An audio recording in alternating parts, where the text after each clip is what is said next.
Hello guys, welcome to my new blog. तो आज की ब्लॉगिंग की शुरुआत मैं घर के थोड़े बहुत काम से कर रही हूँ। अभी फ़िलहाल मैंने वामिका को सुला दिया है। वामिका सो चुकी है तो मैंने सोचा क्यों ना जब तक वामी सोई है तब तक मैं थोड़ी बहुत मम्मी की हेल्प कर देती हूँ, क्योंकि मम्मी के पास सारे कमरे बिल्कुल ऐसे फैले हुए थे। तो अभी आई हूँ मैं एक कमरे में जहाँ पे मैंने देखा कि सारे बिस्तर मतलब रजाइयों में कवर लगाने हैं और बेडशीट वगैरह कुछ भी बिछा नहीं रखी है। लास्ट टाइम जब हम आए थे तो हम यहाँ सोए थे तो सब कुछ मतलब तब से फैला है और मम्मी को बिल्कुल भी टाइम नहीं लगता मतलब समेटने का। तो इसलिए मैंने सोचा क्यों ना मैं सबसे पहले आके ये काम ही निपटा देती हूँ जब तक वामी सोई है। तो फिलहाल मैं ये सारा काम करती हूँ। और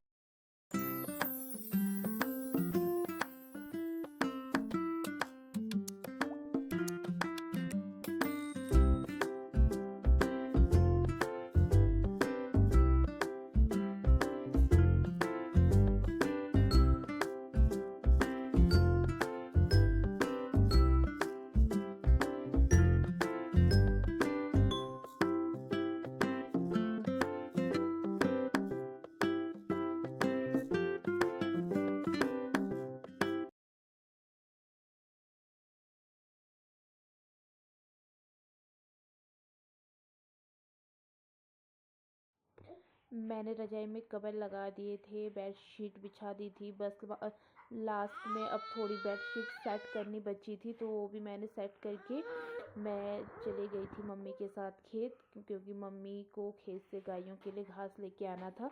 तो मैंने कहा मैं भी आती हूँ थोड़ी देर आपके साथ ताकि जल्दी जल्दी हो जाए। फिर मैं मम्मी गई खेत और हमने गायों के लिए वहाँ से घास लेके आया और घास लेने के बाद काटने के बाद हम दोनों आ गए थे घर। घर आके देखा मैंने कि वामी भी उठी हुई थी तो मैंने वामी को गोद में पकड़ा और मम्मी ने उसके सर पे डांटू बांध दिया और कहा कि इसे बिना टोपी या डांटू के बाहर मत लाया कर। तो मम्मी ने उसके सर पे डांटू बांध दिया। फिर हम दोनों चले गए थे मम्मी के पास। मम्मी गायों को अंदर बांध रही थी। तो ये है हमारी गाय जिसका नाम है काबरी। और फिर मम्मी ने गाय दुई। गाय धोने के बाद हम आ गए। फिर हमने रात के खाने में बनाई थी प्याज के पत्तों की सब्जी और सब्जी रोटी। फिर हम लोगों ने खाना खाया। खाना खाने